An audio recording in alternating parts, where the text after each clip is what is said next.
Hey, this is Adam from Rivers of Nile, and you're listening to That Metal Interview.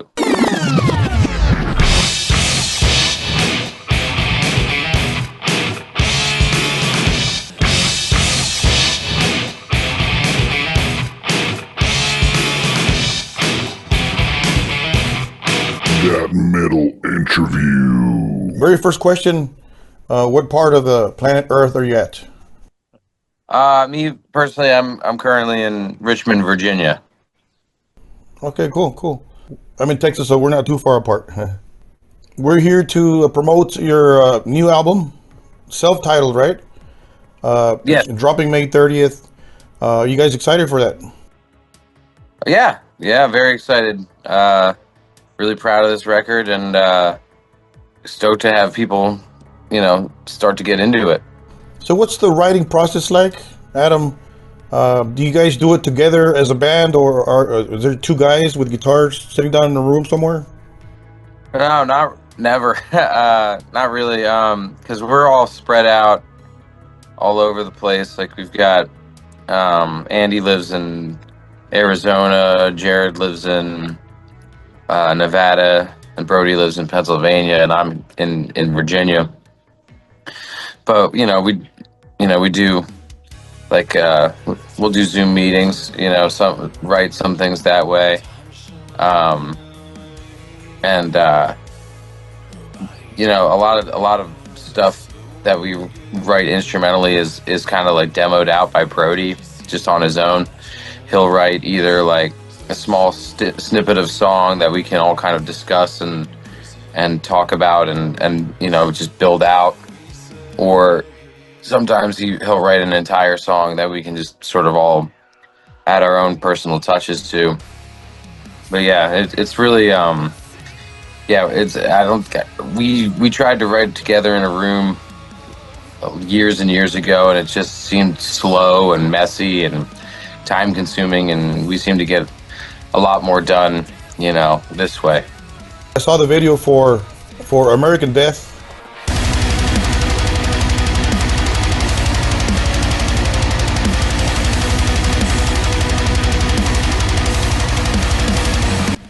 And that's just awesome stuff. How do you guys make sure it's heavy?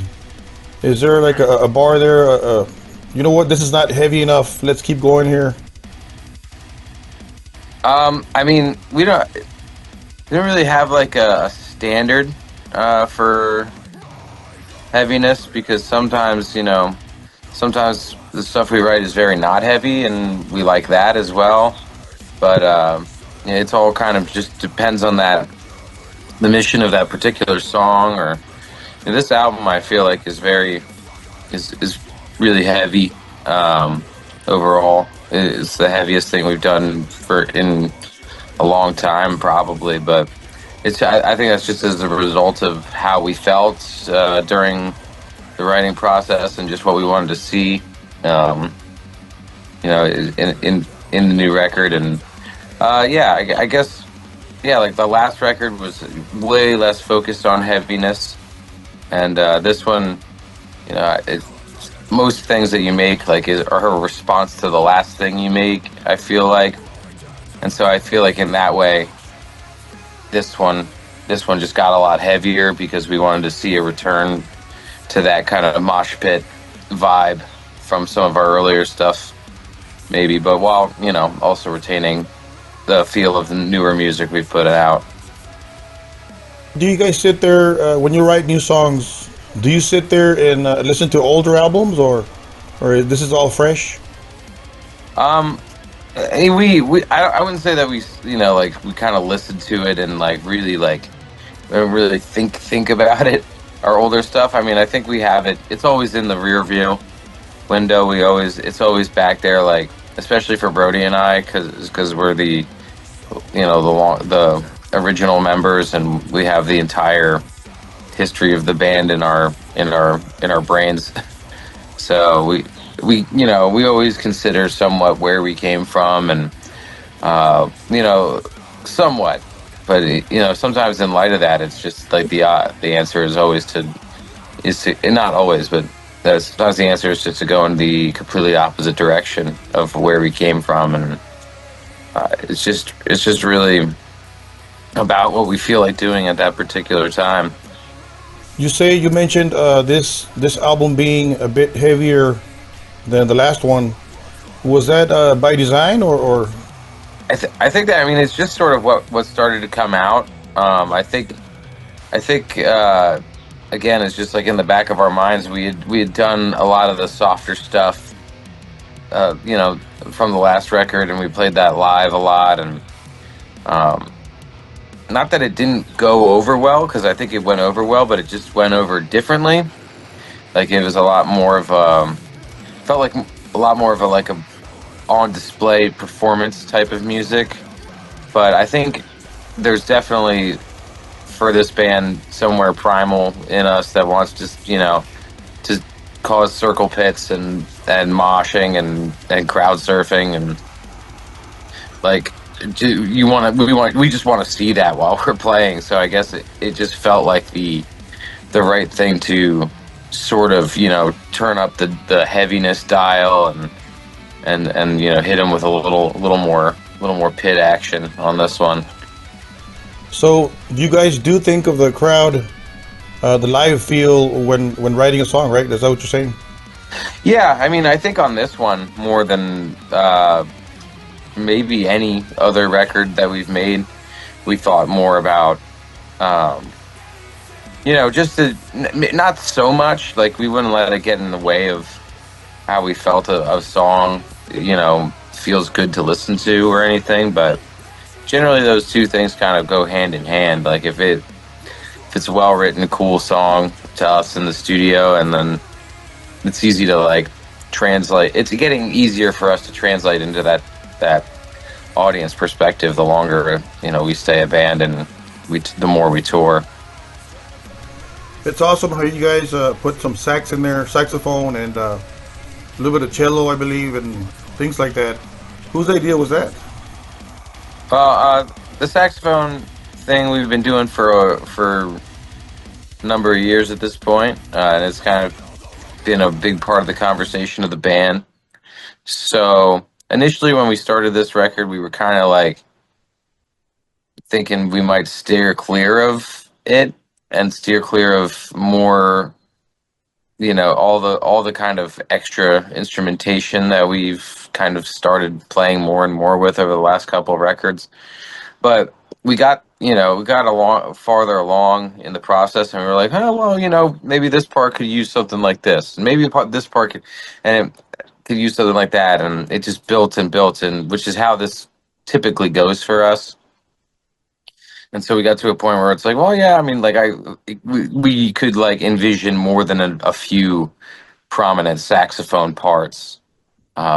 So we kind of gave in, and asked our buddy Patrick to to play on the record, and he laid out some saxophone stuff, and I'm glad we did. Like it's we've wrestled with it for a long time, at this point, about like relying on extra instruments or saxophones to liven up our music, and I guess maybe we used to think of it as like, in a little ways, like it's stealing the show or something. But I Mm. think I think that now we've made peace with it to a point where it's like it is just a cool thing that we're adding and playing with, and I don't think it's taking away from anything. And I feel like we still have plenty to offer with all that kind of zany instrumentation added into our sound.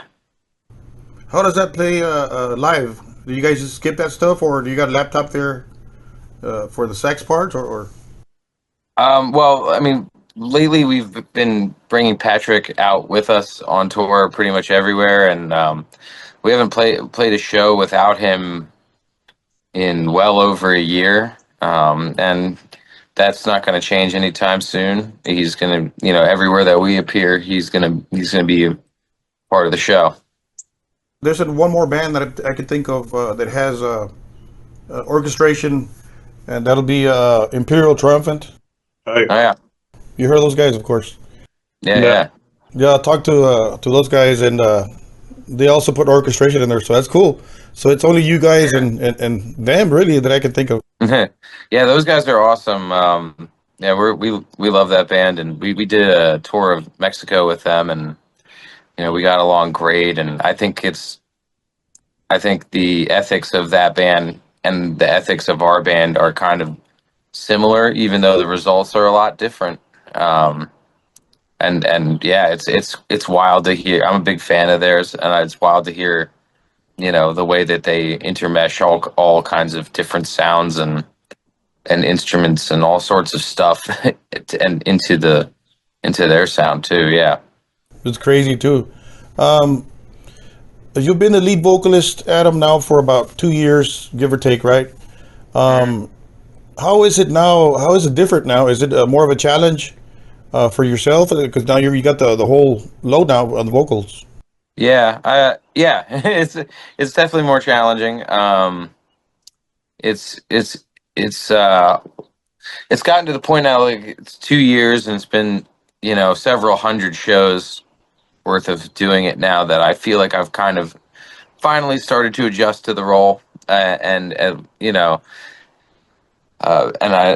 able to really command my performance in a way, and not really think so hard about it, because stepping into that role is it's a lot to think about on top of what I was already doing. But now it feels more like second nature, except for when tragedy strikes. Like I got sick on the last tour we did. I had pneumonia for a while, and fortunately I only had to miss 4 shows singing, but because I was just so sick and just had no voice at all. Uh, but I still got up and played bass, and I just playing bass, and I couldn't believe how bored I was. just do, just doing what I used to do up there. Minus a few backing vocals, but yeah, it's just now it feels like I'm doing a lot more, but it feels like the right thing, the right amount of work to me. Yeah, it's cool how you kind of do what Steve Tucker does and David Vincent. You do the bass and the lead Yeah. vocals. So, do you look up to any of those guys? Is there any guy out there you look up to? Sure. Oh, sure. Yeah, plenty. Those two guys are definitely top tier to me, as far as singing bass players in death metal bands. Glenn Benton comes to mind. Um, and then you have, like, Peter Steele from Typo Negative. You got Sting. You got a whole host of guys who played in King Crimson, were the singers and bass players, like Greg Lake. Um, Roger Waters, Paul McCartney, like just down the line. I think all of those kinds of characters, I'm always very always getting very into the art of how they hold down the rhythm and then also perform a lead vocal on top of it. And it's yeah. I find a lot to learn from those kinds of guys that have done it before me. Is there any song on your catalog that is challenging for you as far as doing bass and singing? Is it like something you don't want to do because it's kind of hard, or? I mean, yeah. I mean, there's been a host of songs that I've run up against where I'm like, this is impossible. Like, I can't do this. But then and then I work with it, and I work with it, and then, like, I get to that, like, I'll send a furious text to the band group chat and be like, guys, this one's a no go. Like, and then next thing I know, like, I get so mad at myself for for sending that text that I practice it until I figure it out, and then we do it, and next thing you know, it's second nature. Do you think of your the future as far as you're recording a new song, your vocals? Do you think of how am I going to do this live? The bass and the vocals, or do you just record whatever comes out? I just record, whatever I think serves the song the best. I'm not I mean, I guess maybe somewhere in the back of my mind on this new record, I could have been holding back in one way or another, but I don't, not consciously. I was never like, I need to simplify this part because I'll need to do the play or vice versa. Like, I just did everything that I thought sounded the coolest and made the song the best, and I'll do what I've always done at this point, and just I'll figure it out, and so far so good. Like, all the, I've been practicing putting those two things together on this new record, and yeah, it works really well. And the newer album, it's a little easier because I have Andy singing a lot of the parts himself. Some of the older stuff does, occasionally give me more trouble just because I have way more work to do. Like, there's no like pause where Andy comes in and sings a chorus or something on those old songs. So I feel like I'm just out there belting it out. But yeah, I don't really like, I don't want to compromise on either thing. I'm a dedicated bass player. I'm really proud of the bass work in this band, and I don't want that to like have to suffer at all.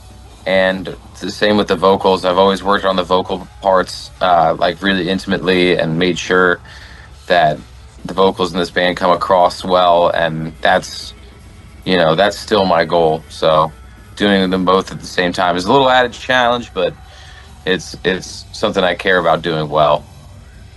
It's cool how you guys share the vocals, right? There's clean vocals, and then there's death vocals. Who decides that? Is it a democracy kind of thing, or who's the guy calling the shots there? I mean, I guess I'm kind of calling the shots. Like, I've I wrote all the lyrics on the new record, and kind of principally arranged how the vocals go and everything. But yeah, I mean, it's just, I know, going into this record, I knew that we would have Andy at our disposal. Yeah, Andy's voice to help boost these songs. So when a part that would come up that I felt like, we could use that voice, I didn't shy away from it. And I think Brody also I'm pretty sure he wrote a lot of this music with him in mind as well. So it felt pretty natural to include multiple styles of vocals in these songs. You got a tour coming up, the aggressive progressive tour, kicking off in May, right? With Holy Fawn, Inter Arma, Glacial Tomb, and are you guys excited for that? Oh yeah, absolutely. Yeah, it's yeah, we just got back from Europe a few weeks ago, and now we're already gearing up to do this one. So it's a nonstop ride, but we are very excited, and I'm sure we're all itching to get back on the road. I mean, growing up, we all dream of being rock stars and being in a rock band and touring the world like the Beatles or Metallica or whatever. How does it feel being at this level now, Adam? You just said right there you came back from Europe. I mean, those are big words right there. Yeah. It feels great, and I feel very fortunate to do what I do. It is, it is. You are constantly reminded in this day and age that you are not the Beatles, you are not Metallica, and it is folly to believe anything different than that. And so you get what you're given as a musician in 2025, especially a death metal musician or fringe music kind of purveyor. But so it's not got the glamour that we grew up associating with it, but I still feel very fortunate to get in front of people all across the world who care about what it is me and my friends do. It's really touching and amazing, and I guess I feel very, very lucky. Yeah, that's the long and short of it. Awesome. So what goes into preparations for a tour, Adam? For people asking, people that don't know, what do you carry on a tour? How many basses do you carry? Do you carry amps or the quad vortex, or what do you guys do? Um, I mean, I usually only carry two bases. I find that any more than that would just be kind of dead weight. I usually play just one, and the other one is there for safety purposes. That's the same for the other guys too. We pretty much carry two guitars each. Um, yeah, we don't really do amps anymore. We were all on the Kemper profiler systems, which Brody has just over the years has become a real wizard with using. So his tones are really crushing, and makes sure everybody's sounding sick. So yeah, and it's a lot simpler that way. But yeah, there's plenty of little other preparation things, just the list of gear that we need to get together, and everything is can be astounding sometimes, but it's fun. It's fun to really grease up the wheels and make it move, when you want to get it going. How many new songs are you guys doing on this new tour?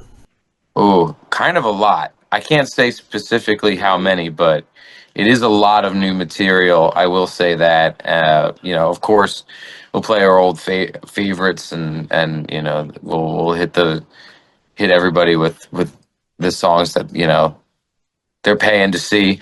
But the new stuff is our it is our focus now. Right now, it's what we're into. It's what we love. It's what we want to see. We want to bring to the people. So yeah, prepare for a set that's kind of heavy on the new material. Favorite part of touring, Adam? Favorite part of touring? Just playing the show and seeing people respond to the music in real time. That's like 100% of the reason I do it. Everything else is just like I don't like to like.